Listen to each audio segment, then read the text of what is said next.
नमस्कार, स्वागत है आपका आरवी न्यूज भारत में। मैं हूं आपके साथ पंखुड़ी सिंह। आइए बढ़ते हैं खबर की ओर। अलीगढ़ में आज दिनांक 27/4/2024 दिन शनिवार को स्थानीय गोल्ड इन लीफ रेस्टोरेंट में एक बैठक श्वान रक्षा और उनके अधिकारों हेतु नवगठित संस्था जस्टिस फॉर पौ द्वारा आहूत की गई।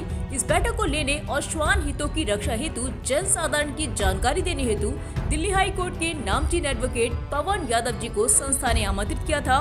सर्वप्रथम एडवोकेट पवन यादव ने नवगठित टीम को शपथ दिलाई, जिसमें चेयरमैन संदीप वी नक्षत्र, अध्यक्ष देवांश विरमानी, वरिष्ठ उपाध्यक्ष एडवोकेट श्रवण सक्सेना, कनिष्ठ उपाध्यक्ष यतेंद्र सारस्वत, महासचिव अवधेश सिंह राणा, संयुक्त सचिव जितेंद्र पाल सिंह, कोषाध्यक्ष भुवनेन्द्र सिंह, कार्यकारिणी सदस्य दीपांशु भारद्वाज, विशिष्ट आमंत्रित अतिथि हरेंद्र सिंह, अनुराग पांडे, अतिन जौहरी को घोषित किया गया।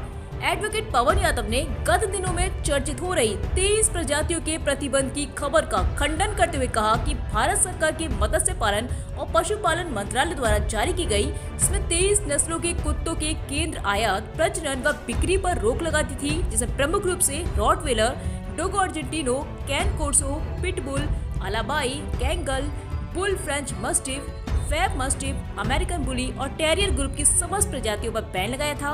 इस अधिसूचना के खिलाफ समस्त डॉग लवर्स और डॉग सोसाइटी द्वारा संयुक्त रूप से माननीय दिल्ली उच्च न्यायालय में जनहित याचिका दाखिल की थी, जिसमें इस अधिसूचना को माननीय उच्च न्यायालय ने विकृत और गैर कानूनी बताया। उच्च न्यायालय में भारत सरकार की तरफ से पेश हुए अधिवक्ता ने माना कि इस अधिसूचना को जारी करते वक्त सरकारी संस्था के अलावा किसी भी हितधारकों से परामर्श नहीं किया गया और सरकार की तरफ से कहा गया कि उन्हें किसी तरह की आपत्ति नहीं होगी। इस अधिसूचना को रद्द कर दिया गया और भविष्य में अगर कोई अधिसूचना लानी हो तो हितधारकों को सुनकर ही जारी किया जाए, ऐसा प्रस्ताव पारित किया गया। उन्होंने आगे बताते हुए कहा कि समस्त डॉग लवर से आग्रह किया है कि किसी भी प्रकार की अफवाह से भ्रमित न हो, अपने श्वानों का पूर्ण प्रेम, स्नेह और परिपक्वता के साथ पालें। वैसे ही श्वान शास्त्रों के अनुसार इंसान का सबसे वफादार और प्रिय दोस्त माना गया है। प्रेस वार्ता में महानगर अलीगढ़ के प्रमुख ब्रीडर्स, डॉग लवर्स और क्लब से समस्त सदस्य उपस्थित थे। अलीगढ़ यूपी से ब्यूरो सुनील कुमार की रिपोर्ट। का मामला है और प्रेस वार्ता की क्यों आवश्यकता पड़ी? एक्चुअली जनमानस में बड़ा भय व्याप्त था कि भारत सरकार द्वारा मत्स्य पालन विभाग और पशुपालन विभाग द्वारा एक अध्यादेश पारित किया गया था, जिसमें 23 ब्रीडों को बैन कर दिया गया था। खासतौर से जो प्रमुख ब्रीड्स थी उसमें रॉटवेलर और केन कोर्सो जैसी नस्लों को यहाँ पर प्रतिबंध किया गया था। लेकिन हम सब लोगों ने मिलकर, भाई साहब, बड़ा सौभाग्य का विषय कि आज हमारे मध्य में हाई कोर्ट दिल्ली से बड़े ही वरिष्ठ अधिवक्ता एडवोकेट श्री पवन यादव जी हमारे बीच में उपस्थित हैं, जिन्होंने इस केस को हाई कोर्ट में फाइट किया और विजय भी हासिल की। हम लोगों ने पूरी तरह से केंद्र सरकार ने इस अध्यादेश को वापस ले लिया और ये कहा कि जब तक कोई आगामी निर्देश हम लोग पारित नहीं करते, जब तक ये सब चीज़ कैंसिल है। तो एक तरह से ये पशुपालकों की, श्वान पालकों की और डॉग लवर्स की ये एक बहुत बड़ी जीत थी, जो एक संयुक्त रूप से हम सभी ने विजय हासिल की। और इसी श्रृंखला में अलीगढ़ के सभी ब्रीडर्स, डॉग लवर्स एकजुट होकर एक मंच पर आए और सभी ने मिलकर एक सोसाइटी का गठन किया, जस्टिस फॉर पीस।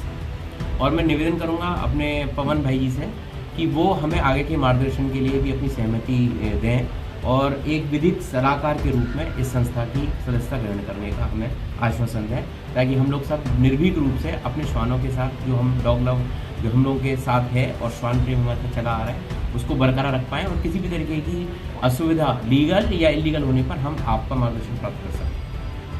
धन्यवाद।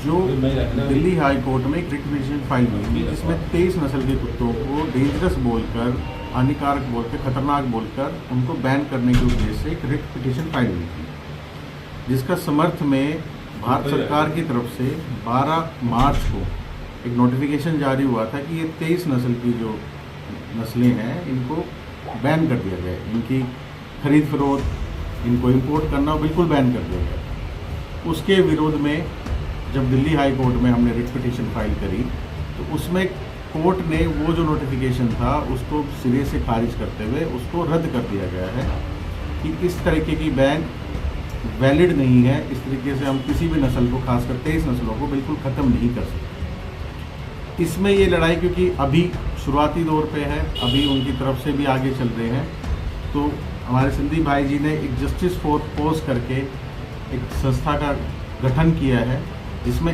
इस तरह की कोई भी चीज़ें रहेंगी आगे इस संस्था से जुड़ के और आगे भी चला जाएगा, और आगे भी जो लीगल फाइट रहेगी वो चलती रहेगी, जारी रहेगी, जिसमें इनको मैं श्रेय देता हूँ कि इन्होंने इस तरीके से एक संस्था का गठन किया।